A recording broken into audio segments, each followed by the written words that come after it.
Madame, Messieurs, très heureuse de vous retrouver pour ce nouveau numéro de votre émission Un homme, un concept. Comme je l'ai toujours dit, nous analysons calmement, froidement l'actualité dominante de l'heure ici en République démocratique du Congo. Elle reste dominée par les différentes sorties médiatiques du chef de l'État, par la gratuité de l'enseignement. On parle de tous ces sujets dans le cadre de cette émission avec notre invité, Dr Faustin Toumba. Bonsoir et bienvenue. Bonsoir, madame. Alors, vous êtes coordonnateur de la SBL Vision 2023, une structure qui soutient les actions du chef de l'État. Bien évidemment. Déjà en 9 mois, quelles sont les actions de Félix Tshisekedi qu'on peut répertorier et retenir? Les actions, merci pour la question d'abord. Les actions du chef de l'État sont légion. En 9 mois, c'est déjà légion. Déjà légion, il n'y a que des aveugles qui ne peuvent pas voir. Mais cela ne nous interdit pas de pouvoir les énumérer. Il y a quelques mois, il était difficile à tous ceux qui habitaient Moamba, Ngaba, Kalamou, Mombele, d'aller au grand marché. Il y a eu du béton, c'est pas les bitumes, mais c'est le béton sur la route de l'université. Elengesa, qu'est-ce que j'ai dit, Sayo, Bokassa, Kulumba, beaucoup d'avenues à Kinshasa aujourd'hui. Ça, c'était au nom de la continuité, quand même, c'était des travaux déjà amorcés du temps de l'ancien régime qui continuaient quand même. L'université, ce n'était pas des travaux amorcés. Si elles étaient amorcées, elles étaient à quel niveau? C'était pas des histoires qui avaient été amorcées, mais le chef de l'État a commencé avec ça. Il a commencé. Et la gratuité qui est les grands chantiers maintenant qu'on est en train d'exécuter. Vous voyez. Aujourd'hui, dans notre République, un enseignant peut aussi sourire. Les jeunes gens qui trouvent le diplôme d'état de pédagogie peuvent encore avoir confiance de demander l'emploi chez l'État pour devenir enseignant. 245 $ quand même, madame. Par rapport à 80 000 francs qu'on a connus il y a peu.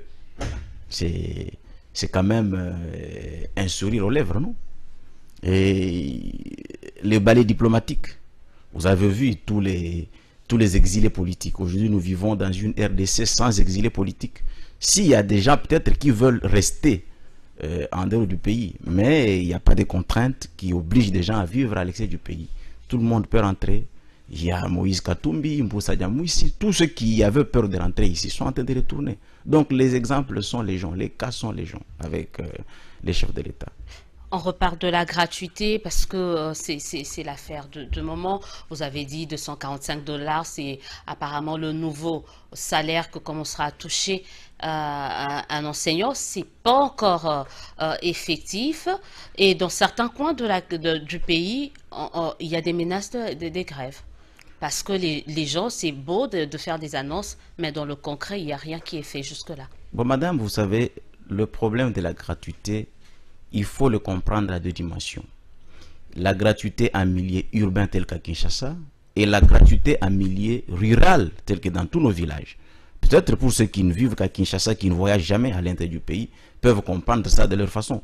Mais nous qui voyageons dans le Congo profond, nous savons qu'à l'intérieur du pays, les enseignants ont un train de vie autre que celui des enseignants de Kinshasa. Il suffit et seulement de payer les salaires à ces enseignants du village, ils vont retrouver leur sourire. Donc il ne faut pas uniformiser quand même le salaire déjà parce que le pouvoir d'achat à Kinshasa ou à Lubumbashi n'est pas le même que dans l'arrière-pays. C'est ça aussi, ça pose problème. Les salaires doivent être unifiés, mais il y a des allocations qu'on donne selon qu'il s'agit de milieu urbain ou milieu rural. Vous n'allez pas vous tromper sur ça quand même, madame. Un enseignant de Dimbelenge chez moi qui vit à côté de son école, pour arriver à l'école, il n'a pas de transport à prendre. Il utilise ses pieds que Dieu lui a donné pour arriver à l'école. Et à Kinshasa, un enseignant qui habite Ngaba, qui doit l'enseigner en Ngiringiri, il doit prendre un transport. Le gouvernement, l'exécutif qui est chapeauté par son excellence Félix Antoine Tshisekedi Tshilombo, vise à faire quelque chose. Il y a une affaire de 41 $ qu'on doit donner pour le transport. Quelques jours avant cette émission, les enseignants de Bukavu, par exemple, d'une institution, d'un établissement scolaire conventionné de là, exigeaient par exemple 900 $ pour un licencié et 300 $ pour un D6. Bon, il ne doit pas exagérer quand même. Hein? Il ne doit pas exagérer. Comment exige-t-il qui leur donnait les 900 $? Qui leur donnait les 900 $? Les parents? Non. Mais madame Modia, vous vivez au Congo, non? Quels sont ces parents qui contribuaient à un ordre tel qu'on puisse donner à un enseignant 900 $? On connaît quand même qu'il y a des écoles où les enseignants touchaient 400-500 dollars et aujourd'hui, leur demander de toucher 245 dollars, c'est carrément réduire leur train de vie. Il est vrai que ce sera une façon de réduire leur train de vie. Mais ils doivent comprendre que eux à Kinshasa qui touchaient 450 dollars, mais leurs frères, leurs amis qui étaient à l'intérieur touchaient combien? 80 000 francs. On parle de pouvoir d'achat là, il est différent. Oui, le pouvoir d'achat est différent. Mais ici, les chefs de l'État doivent faire en sorte que cette disposition de la Constitution soit respectée. La gratuité ne doit pas être un slogan. Vous vous rappellerez, c'est depuis 2006 qu'on crie, plus de 10 ans, qu'on n'a jamais exécuté cette On a exécuté avec le Premier ministre Matata, il a dit lors d'une conférence, et d'ailleurs, j'en sais un peu quelque chose, depuis 2014, il y a eu début de la gratuité par palier. Bon, je ne sais pas ce que le Premier ministre Matata entend par gratuité de cette qualité-là, mais aujourd'hui, nous n'allons pas perdre le temps pour comparer ça a commencé, ça n'avait pas commencé. Aujourd'hui, la gratuité est là. La gratuité, sans comparaison, elle est là aujourd'hui. Elle est là, mais comme je l'ai dit, des menaces de grève sont ça et là, des enseignants qui sont de plus en plus exigeants, des écoles qui demandent par exemple qu'on leur paye déjà 1 million de dollars, des frais de fonctionnement avant de rendre effectif, et du coup là ça impacte sur la qualité justement de l'enseignement. Oui, ça doit impacter sur la qualité de l'enseignement parce que s'il y a déjà des salles archi-combles, on ne saura pas enseigner dans de bonnes conditions. Mais l'on doit savoir que lorsqu'on prend une décision aussi grave que celle-là, les conséquences négatives ne manquent pas. Quand vous dites Dû à l'impréparation quand même. On aurait dû mais madame, la préparation devrait prendre... L'impréparation? Oui, l'impréparation. Vous dites que nous, on a commencé avec une impréparation. Mais la préparation devrait prendre combien de temps? De 2006 jusqu'à aujourd'hui? Non. La conséquence que vous voyez aujourd'hui, il suffit d'être dans votre véhicule sur le boulevard du 30 juin. Vous verrez beaucoup d'enfants qui commandent. Pourquoi? C'est parce qu'ils ne savent pas aller à l'école. Maintenant, aujourd'hui, qu'il y a gratuité, c'est pour obliger à chaque parent d'envoyer l'enfant à l'école. Et l'avenir du Congo, c'est dans cet avenir, dans la jeunesse. On redoute quand même les dégâts collatéraux, sauf que certains émettent des bémols. Gratuité, oui, mais à quel prix? Par rapport à l'enseignement qu'on veut de qualité aussi. Quel que soit le prix, je pense que la qualité ne sera pas mauvaise. Vous savez très bien que dans ce pays, même quand les enfants payent de l'argent, on décrit parfois la formation, le niveau de formation qui n'est pas bon. Mais aujourd'hui, avec la gratuité, on ne doit pas se rabâcher les oreilles, la qualité ne sera pas bonne. Non. C'est question que ces enseignants-là soient sérieux avec le travail qu'ils font et l'État, le gouvernement congolais de son côté, arranger des conditions telles que les espaces où il faut bien donner cours à ces enfants. Donc peut-être à partir de l'année prochaine, construire de nouvelles écoles ou soit construire de nouveaux bâtiments dans des anciennes écoles et accueillir bien ces enfants. Ok, on va attendre quand même, on est en train de suivre de près l'évolution de l'effectivité de cette gratuité que tout le monde appelle de ses voeux. Hein. Et ici en République démocratique du Congo, vous avez encore, parmi les actions du chef de l'État, vous avez parlé de ses nombreux voyages et Dieu seul sait qu'il n'a fait que faire ça. Bon, les voyages. Voyager. Vous pensez seulement, alors, madame. Alors, il a vraiment voyagé. Vous pensez seulement que Félix Antoine Tshisekedi Tshilombo doit voyager pour découvrir l'Europe? Il doit voyager pour découvrir les États-Unis? C'est la question qu'on se pose, mais pourquoi voyager non, mais si longtemps? C'est une question qui est un non-sens. Un chef de l'État qui a hérité le pays dans ces conditions. C'est un constat, la question bon, mérite d'être posée, dire qu'elle est non-sens, je ne sais pas. Le constat est réel. Il a voyagé peut-être beaucoup plus que certains chefs d'État. Il ne voyage pas pour faire des gymnastiques. Il voyage pour des causes nobles qui concernent notre pays. Il est arrivé en Belgique récemment pour parler de ce dernier voyage. Les contacts qu'il est en train de prendre de ce côté. Mettre ensemble l'entreprise chargée à faire l'expertise des diamants ici au Congo et celle de la Belgique à Anvers. C'est pour qu'il y ait traçabilité. Qu'on ne puisse pas encore arriver à des situations telles qu'on retrouve les diamants entre les mains d'un ancien ministre, qui est traçabilité. Le processus de Kimberley existe. Il a mis ensemble le port de Matadi et celui d'Anvers. Il a même sollicité la levée des sanctions au cas par cas. On va parler de nos compatriotes. De ça, oui. Mais revenons par dire, il a fait tout ça, mais après, au finish, les autres ou les personnes qui l'ont reçu ne cessent de lui demander de prouver qu'il est président. Jusqu'à quand Félix Tshisekedi doit-il continuer a affirmé qu'il est pleinement président de la République démocratique du Congo.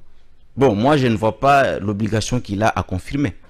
Ce sont les actes qu'il pose. Mais pourquoi ses partenaires ce sont les actes qu'il pose qui doivent confirmer. Ne le voient-ils pas? Rappelez-vous, madame, c'est dans ce pays où on a interdit à Moïse Katumbi de revenir. Entre guillemets, on disait que c'est Kabila qui ne voulait pas qu'il revienne. Et aujourd'hui, si Kabila était encore chef de l'État, Moïse reviendrait. Mais pourquoi continuer à insister? Parce qu'il voit ça. Il voit que les exilés reviennent. Il voit qu'il y a des choses sont faites. Mais pourquoi les partenaires vers qui il va continuent d'exiger qu'il prouve qu'il est pleinement président? La Belgique, par exemple. Vous savez très bien que la Belgique était dans cette mayonnaise qui a préparé Genève. Vous savez que la Belgique avait son candidat. Et aujourd'hui, que la Belgique ne se retrouve pas en train de collaborer avec ce candidat-là qui est devenu candidat malheureux, ils peuvent que chercher à fouiner pour savoir est-ce que réellement ce qu'on s'attend au retour va pouvoir se réaliser. Le chef de l'État est là, il n'y en a pas deux, c'est l'unique chef de l'État, Félix Antoine Tshisekedi Tshilombo, qui est aux commandes de la chose publique. 9 mois après, c'est ce que je dis, jusqu'à quand continuera-t-il à se justifier sur le fait qu'il a été élu?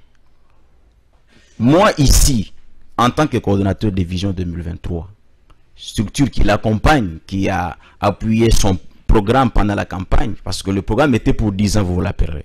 Donc, nous l'appuyons et notre objectif, c'est qu'il ait encore son deuxième mandat. Alors, nous n'allons pas perdre le temps pour chercher à prouver. Nous allons prouver quoi?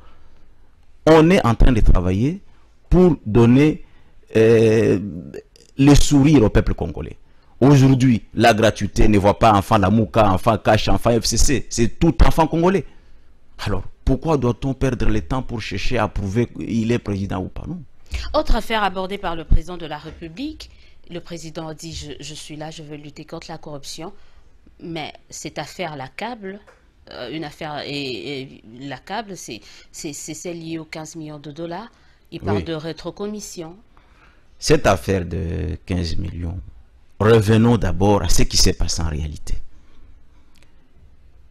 Il y a un manque à gagner chez les pétroliers. Et le gouvernement congolais devrait leur donner une somme de 100 millions.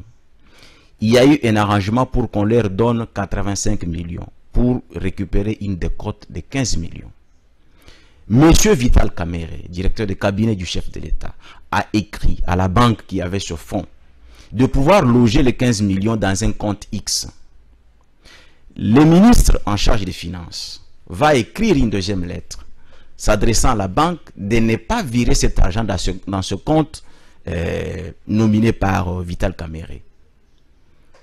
Il leur a demandé d'envoyer cet argent dans l'ancien compte qui était géré par le ministre de l'économie et son conseiller principal.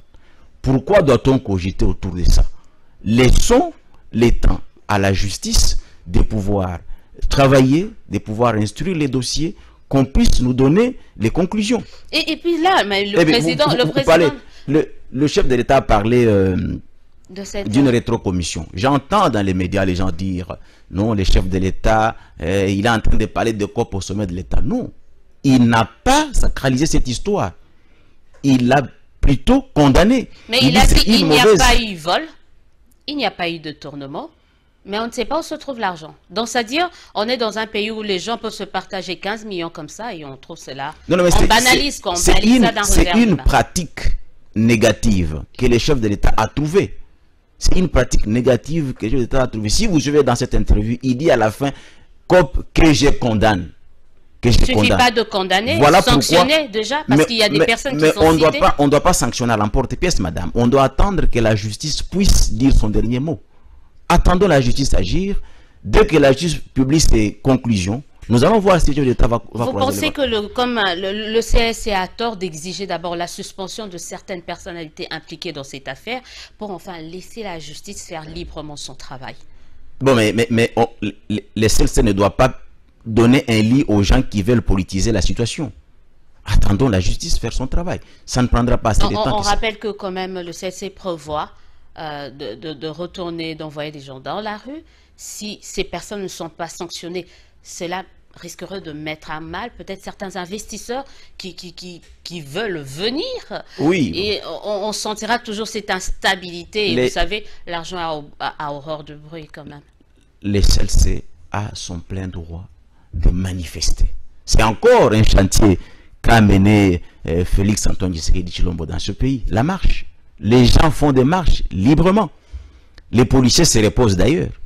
Et des gens, j'ai même souri un moment, un manifestant qui dit mais la marche sans gaz lacrymogène n'a pas son sens. Donc les gens peuvent marcher librement.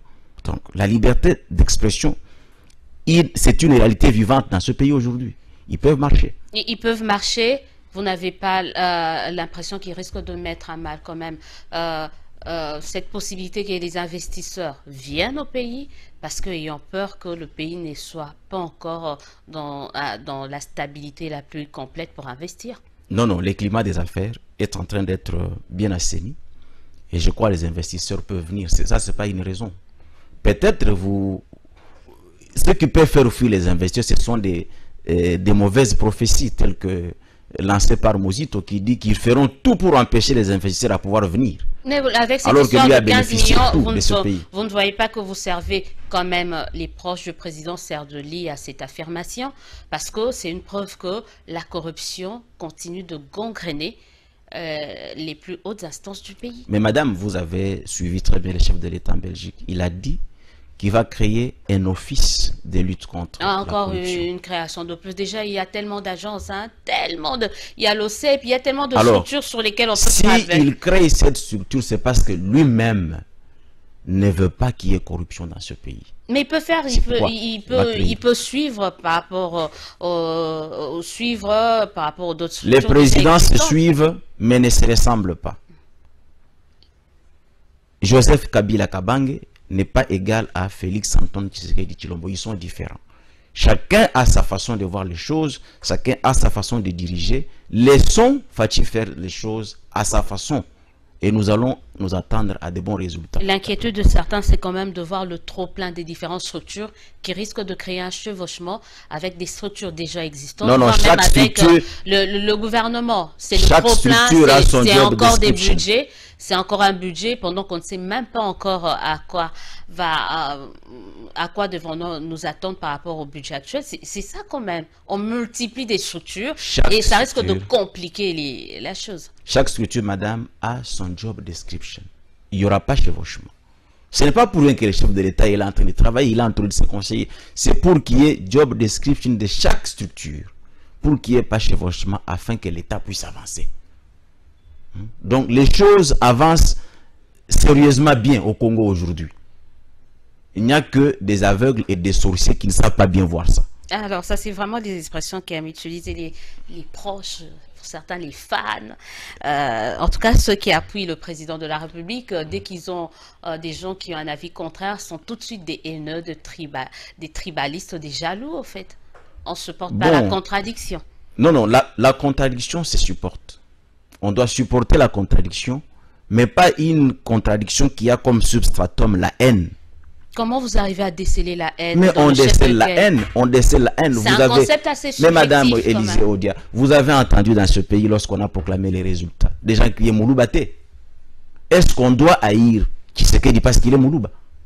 Il ne doit pas être président parce qu'il est Moulouba. Qui a choisi pour être Moulouba Mouyakaouki lorsque Dieu créait les hommes? C'est lui-même qui décide. S'il vous crée Kasséen, on doit voir pourquoi pour cela. Alors, on a haï ce monsieur juste parce qu'il est Moulouba. Et le bon Dieu ne doit pas être contre lui parce que du coup, tout avis contraire à son action fait de la personne ou de l'interlocuteur non, nous interprétons. Nous interprétons. On interprète. On voit ça sort de la bouche de qui? Ah, si c'est d'une autre tribu, c'est que certainement c'est non, pas la tribu. La personne. Pas la tribu, c'est la personne qui... Mais un homme comme Mosito, par exemple, Tshisekedi n'a même pas encore travaillé, il dit qu'il va bloquer les investisseurs à venir. Et aujourd'hui, si on entend un monsieur pareil dire des choses qui ne marchent pas de pair avec ce que Tshisekedi fait, qu'est-ce qu'on doit dire? Déjà, il avait des fausses prémices. Allez. C'est très facile à comprendre. Donc, on ne cherche pas peut-être à démanteler ces arguments dans le fond. On dit tout de suite, c'est un ennemi. On démantèle. Vous savez, aujourd'hui, là au Congo, Ça, c'est mon avis personnel. Il fallait qu'on crée une nouvelle classe qui peut faire de l'opposition dans ce pays. Pas tous ces vieux vautours qui étaient aux affaires et qui ont brillé par une incapacité d'améliorer les quotidiens des Congolais et qui aujourd'hui, parce qu'ils ne sont pas aux affaires, ils disent qu'ils sont dans l'opposition. Mouzito va faire l'opposition pour faire encore quoi? Alors qu'il était Premier ministre. Madame, je suis médecin de mon état. On a demandé à ce monsieur-là, quand il était Premier ministre, de pouvoir doter à chaque hôpital de frais de fonctionnement. Il n'a pas glissé ça dans son programme. Et aujourd'hui, il veut revenir aux affaires pour faire quoi encore d'extraordinaire? On lui doit quand même le PPT, le point d'achèvement. On lui doit quand même beaucoup de choses. Hein. Après les premières élections, il a quand même fait quelque chose. Il a réussi à faire revenir l'économie un peu dans les rails jusqu'à ce que du temps de Matata, on a eu à avoir des taux de croissance à presque 2 chiffres. Bon, vous savez, moi... C'est suite à ça, il y a eu un travail. Moi, je ne suis pas économiste, mais parler de taux de croissance à 3 chiffres ou 4 chiffres, je ne sais quoi, il faut que cela puisse s'exprimer dans l'assiette du Congolais. Vous voyez, je vous ai parlé tantôt de la route de l'université qu'on a rangée. Une dame, pour quitter Rond-Point-Ngaba, arriver au marché central, elle pouvait dépenser 3000 francs. Mais aujourd'hui, elle dépense 500 francs seulement. C'est qu'elle aura bénéficié de ce 2500 francs. Elle peut payer la farine et manger dans sa maison. C'est ça, la vraie croissance. Ne nous venez pas aujourd'hui avec des chiffres. Les affaires de Moudjit avec des chiffres qui ne marchent pas de pair avec les paniers, là, nous ne voulons pas ça. Nous ne voulons pas ça, mais on voit quand il y a instabilité de la monnaie, on sait comment ça influe. Donc ceux qui sont arrivés stabiliser la monnaie, cela, c'est par rapport au taux de croissance, le taux d'inflation, ça va de pair. Et stabiliser la monnaie, faites tout ce que vous voulez, mais tant qu'il n'y a pas de médicaments dans les hôpitaux, tant qu'il n'y a pas la gratuité, tant qu'il n'y a pas de routes, messieurs, vous pouvez tout chanter, on ne vous croira pas. Donc vous êtes de ceux qui pensent que rien n'a été fait avant l'arrivée de Tshisekedi? Non, non, dire ça, c'est basculer dans leurs considérations de haine. Ils ont fait quelque chose. Comme quoi, par exemple? Qu'est-ce que vous pourriez mettre à l'actif du régime de Kabila? Non, non. Kabila a fait beaucoup de bonnes choses aussi. Comme quoi? On a parlé tout au début de cette émission des actions qu'a déjà menées. Non, non, moi ici, je ne suis pas en train de parler de Kabila ici. Non, juste un rappel.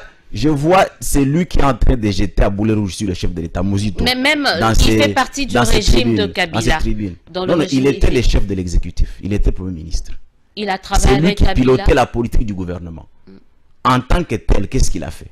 Qu'est-ce qu'il a fait? Il n'a rien fait d'après vous. Mais moi, je suis médecin. Nous connaissons l'arrêté de la prime de risque des médecins. Mouzito a laissé combien de médecins sans être payés, madame? Vous allez parfois à l'hôpital. Vous imaginez que votre médecin traitant ne soit pas payé et il va vous traiter comment? Dans quelles conditions? Ces messieurs-là laissent beaucoup de médecins sans prime. Ces messieurs-là laissent les hôpitaux de l'État sans frais de fonctionnement. Alors, qu'est-ce qu'on doit encore dire? On continue de parler de Félix Tshisekedi parce que vous êtes coordonnateur d'une structure Vision 2023 qui soutient ses actions. Alors, on revient quand même sur une phrase qui a choqué plus d'un, c'est quand il affirme haut et fort qu'il n'a pas fouiné dans les passés des gens. Oui. Les gens ont été choqués d'entendre ce chantre d'hier de l'état de droit, celui qui disait qu'une fois au pouvoir, il va demander à ce que justice soit faite par rapport aux différents morts, faire son rétropédalage. Il faut faire un distinguo entre la personne de Félix Tshisekedi, chef d'un parti politique de l'époque, et Tshisekedi aujourd'hui, chef de l'État. À l'époque, il a parlé en tant qu'un parti politique qui est en train de chercher le pouvoir. Aujourd'hui qu'il est aux affaires, il est le chef de ceux qui l'ont élu et le chef de ceux qui ne l'ont pas élu. En tant que tel, il ne peut pas se mettre à fouiner dans les dossiers. Mais les gens ne doivent pas se leurrer du fait qu'il a parlé de ne pas fouiner. La justice existe. Que ceux qui ont des preuves pour toutes les allégations qu'on peut avancer puissent aller vers la justice. Donc, vous êtes en train de nous dire quand on est chef d'un parti politique à la conquête du pouvoir, on a droit à dire certaines choses qui ne sont pas vraies. Et une fois au pouvoir, on se rébiffe. Non, non, il n'a pas menti. Parce il ne s'est pas rébiffé non plus. Il ne s'est pas rébiffé non plus. Je ne fuine pas. Si on il ne fuine pas lui en tant que chef de l'État qui est le magistrat suprême. Vous vous imaginez aujourd'hui qu'il épingle un dossier, il dit, je vais traquer ces messieurs. Qu'est-ce qu'on ne doit pas entendre? Les gens vont raconter trop les On l'a vu récemment lors de la situation des députés invalidés, réinvalidés et ensuite invalidés ou révalidés. On l'a vu quand même. Là, c'est en tant que garant des bons fonctionnements des institutions. Et par rapport aux autres crimes, il ne peut pas intervenir en tant que garant. Il n'intervient pas en épinglant les crimes. Il laisse la justice faire le travail. Que ceux qui ont des dossiers, que ceux qui sont plaignants partent.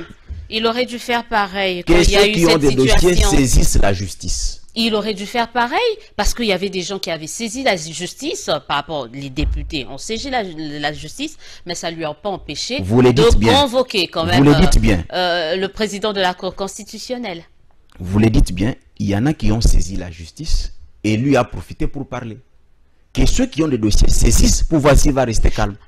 Admettons, on est en train de ceux qui ont des dossiers, ça donne l'impression comme si il n'y a pas eu ce dont on a eu à décrier les années passées, ou ce dont Félix Tshisekedi a eu à décrier, les morts qu'il a eu à décrier, les détournements qu'il a eu à décrier. Aujourd'hui, on se rend compte, c'est comme si tout cela n'a jamais existé et que c'était vraiment des discours pour discours populistes. Mais madame, je peux prendre un petit exemple. Moi, j'ai suivi M. Fayoulou dire qu'il y avait un premier ministre qui a été dénoncé par un député provincial qu'il avait détourné de l'argent pour acheter des maisons et tout. Mais Fayoulou peut prendre ces dossiers, remettre à la justice. Et on va poursuivre Nani Mouzito. Voilà. C'est un dossier. Il en a parlé. Tout comme on a vu un certain moment Tshisekedi dire que le monsieur a détourné, Kabila avait fait ceci. Donc on suppose qu'il a des dossiers que lui aussi peut remettre à la justice en tant que citoyen. S'il y a des dossiers qu'on doit remettre à la justice, les portes sont ouvertes. Donc Tshisekedi lui-même aussi en tant que président, mais il est libre. Il peut également faire ça. S'il peut introduire un dossier, nous on ne doit pas entrer dans sa tête pour l'instiguer. Non. Mais s'il y a un Congolais qui a un dossier en rapport avec la justice, les portes sont ouvertes. Est-ce qu'à cette allure, vous pensez vraiment que justice sera rendue à tous ceux qui se sont sentis lésés, à tous ceux qui ont été victimes de non-respect de l'état de droit ou de droits de l'homme ici en République démocratique? Ils doivent pas faire un deuil chronique dans leur maison. Qu'ils prennent les dossiers, qu'ils partent à la justice. C'est tout ce que nous pouvons dire. C'est aussi simple que ça, vous pensez? Oui, qu'ils partent d'abord à la justice. C'est aussi simple que ça. Qu'ils arrivent d'abord devant... On parle de partir devant la justice. Il y a eu le procès par rapport au sénateur corrompu. On ne sait pas où est-ce qu'on en est. Le parquet général avait ouvert une enquête. Aujourd'hui, là, on ne sait pas où est-ce qu'on en est. Hein. Bon, madame, vous savez, les juristes disent... La justice la plus lente, c'est la meilleure. C'est quand même, on pensait qu'il y allait avoir célérité quand même dans ce qui concerne la justice sous l'ère Tshisekedi, mais on se rend compte qu'on est encore loin. Madame, vous avez vécu dans ce pays. Avez-vous déjà une fois entendu un ministre interpellé? Un ministre interpellé qui est en garde à vue? Ça s'est fait sous l'ère Tshisekedi. Donc ça dit genre règlement de compte aussi. Hein, non, c'est pas un règlement de compte. Hein, les gens commentent là. Hein. Bon, les gens peuvent commenter dans tous les sens. On connaît quand même les passés de deux personnes. On se dit, peut-être y a-t-il un règlement de compte. Bon, mais je n'ai vu nulle part la famille qui se plaindre pour accuser ces messieurs-là. C'est un problème en rapport avec la gestion de l'épidémie Ebola. Donc, ce n'est pas la famille qui se dit. Donc, vous demandez aux Congolaises et Congolais de faire confiance à cette nouvelle justice sous l'ère Tshisekedi. Certainement. Et de s'appuyer, s'ils ont des dossiers, d'aller... qu'ils partent devant la justice, c'est tout. Je vous remercie d'avoir été de notre ce soir. Je rappelez-nous très rapidement votre structure Vision 2023. Vous pensez déjà oui, 2023. Mais quand les prémices sont bonnes, les conclusions ne peuvent qu'elles être aussi. Donc nous voyons déjà avec ce que Félix Antoine Tshisekedi est en train de faire, que 2023, ce sera encore la victoire dans notre camp. Dans votre camp, c'est-à-dire le camp de l'UNC et l'UDPS, parce qu'en 2023, comme convenu à Nairobi, vous allez passer en fait pas vous, en tout cas les pro-Tshisekedi vont passer les flambeaux. Madame, moi je viens ici, Vision 2023 qui soutient le chef de l'État, Monsieur Félix Antoine Tshisekedi Tshilombo, qui sera notre candidat à l'élection présidentielle en 2023. Voilà. Donc vous faites fi de l'accord de Nairobi. Ça c'est une affaire privée. Ça c'est une affaire privée entre les deux personnes. Mais moi, je suis libre de me prononcer dans une opinion. Donc en 2023, on peut s'attendre à ce que l'UNC ait un candidat, l'UDPS un autre candidat, vous le pro également votre Bon, candidat. Donc... nous, notre candidat 2023, c'est Félix Antoine Tshisekedi Tshilombo, qui va certainement gagner. Je vous remercie Je d'avoir vous en été prie. de notre. Mais pour ceux qui veulent Voilà, nous très joindre rapidement. en Vision 2023, rejoignez-nous sur notre page Facebook, Vision 2023, Fachi, deuxième mandat assure. Voilà. Merci d'avoir été Je vous en prie. de notre ce soir. J'espère qu'on aura encore le plaisir de vous retrouver sur ce plateau pour reparler encore des actions que mène ou qu'est en train de mener le président de la République, Félix Tshisekedi. Madame, Messieurs, c'était la Dr Faustin Tomba, coordonnateur de l'ASBL Vision 2023. Moi, j'avais un réel plaisir de vous présenter ce nouveau numéro. On se dit au revoir. On se donne rendez-vous déjà à lundi pour la rediffusion. Suivez cette émission dans notre page YouTube, magazine UHC. Abonnez-vous et laissez-y vos commentaires. En attendant, nous souhaitons de passer une excellente suite de programmes en compagnie de Congo Web. On se dit au revoir et à très bientôt.